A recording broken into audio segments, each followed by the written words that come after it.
Hello friends, welcome back in the today's video of centroid of one-dimensional element. In the previous videos, we have determined locating the center of gravity point for the two-dimensional elements or the composite plane laminas or the shaded areas. Now in today's video, we discuss about the locating the centroid for the one-dimensional element like bar, rods or wire band. The first problem, locate the centroid of the wire band as shown in figure. Now in the given figure, a wire is bent into a circle but not a complete circle. Some of the portion of the circle is cut. So whatever this dark portion, that is nothing but it shows as a wire, and here this angle is given as a 20 degree and the radius of this wire band is given as a 5 centimeter. So now again, as per our regular procedure, let's divide the given wire band into a small or standard shapes. So first of all, let's consider a complete circle is the first wire band, and then consider this arc of this circle is get cut as a second wire band. So from the complete circle, if we minus or subtract this arc, then we will get the wire of the remaining portion or the given portion. So now considering a complete wire of radius 5, so length of the wire is given as 2 pi r, that is nothing but 2 into pi into 5, 31.41 centimeter. And now as the CG of this wire and the given CG are coincides, therefore x bar and y bar distances are equals to 0. Then next, considering this arc, as the dotted line says that this will be get cut or subtracted from the complete circle.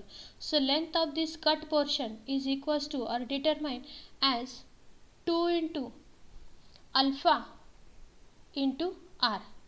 In our first video of introduction of unit number 3, we have seen one table in which the CG of the some standard shapes is given. In that it is mentioned that whenever we are considering any arc, then in that case its length is determined as a 2 alpha r, where alpha is the angle made by that arc. So here 2 into alpha. Now whenever we are considering alpha as an individual, the value of alpha is considered in terms of the radians. So this 20 multiplied by pi by 180, this is nothing but a value of alpha. So 2 into alpha into r, r is the radius 5.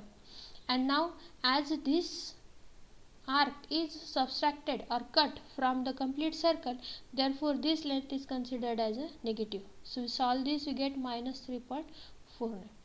Now the distance of x bar for the given arc is equals to 0, and the distance of this y bar for the given arc is determined as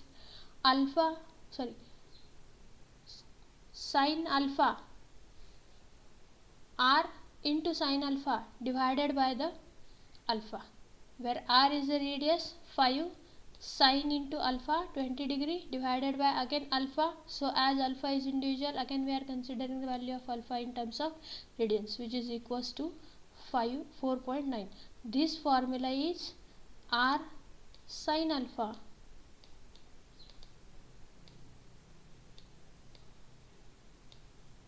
divided by alpha, and this formula is 2 alpha r. These formulas are already given in video number 1 of unit number 3, introduction. So now again further, L into x bar is 0, L into y bar is 0.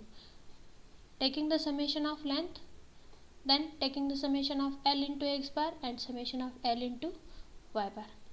So solving this, we get x bar as summation of Lx bar divided by summation of L 0, and y bar summation of Ly bar divided by summation of L equals to 0.612 centimeter. As the value of y bar is negative, it means that here the CG point is located in the downward side over here at a distance of this y bar, that is nothing but the 0.612. and x bar distance is 0. This is our CG point. So now let's solve one more problem to determine the CG of the wire band. Now here a wire is given, which is the first portion of the wire is inclined length, and then the second portion of the wire is bent into a semicircular bend, and we have to locate the CG of the given wire band. So now again, considering considering the first inclined length is the first portion of wire, and then the second semicircular length is the second portion of wire.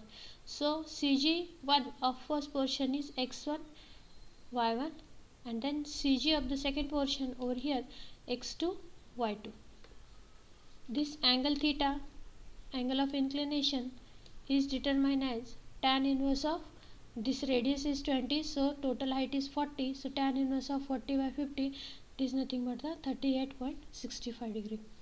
So taking on this, the first shape, the inclined length, so length is equals to, we are calculating this length by means of the Pythagoras, that is under root of 40 square plus 50 square. This total height is given as a 40.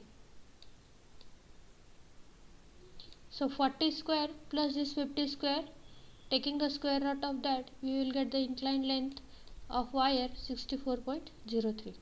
Then x bar distance is taken as L by 2 sine of theta. Theta is 38.65 and y bar distance is L by 2 cos of theta.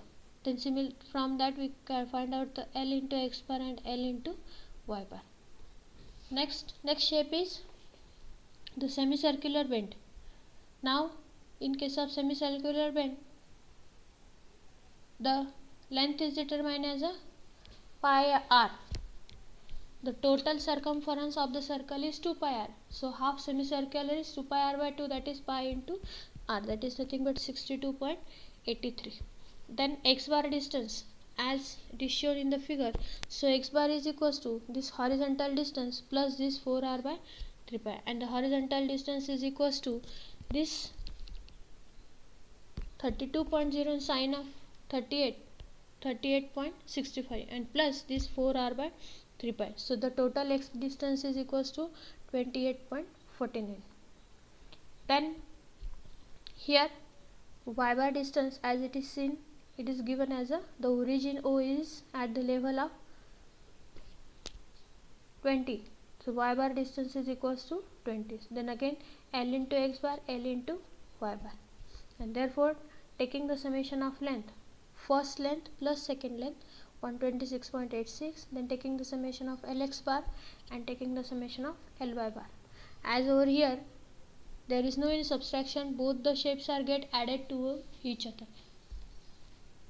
Therefore x bar is equals to summation of Lx bar divided by summation of L. So total x bar is 24.2 and y bar is equals to summation of Ly bar divided by summation of L, which is equals to 22.52 mm. So in this way, here somewhere at this location, the CG of the given wire band is located. So in this way you can solve any number of problems to determine the CG for the one-dimensional element also. With this we complete unit number 3, and in our next video we saw unit number 4, that is analysis of trusses and cables. Thank you.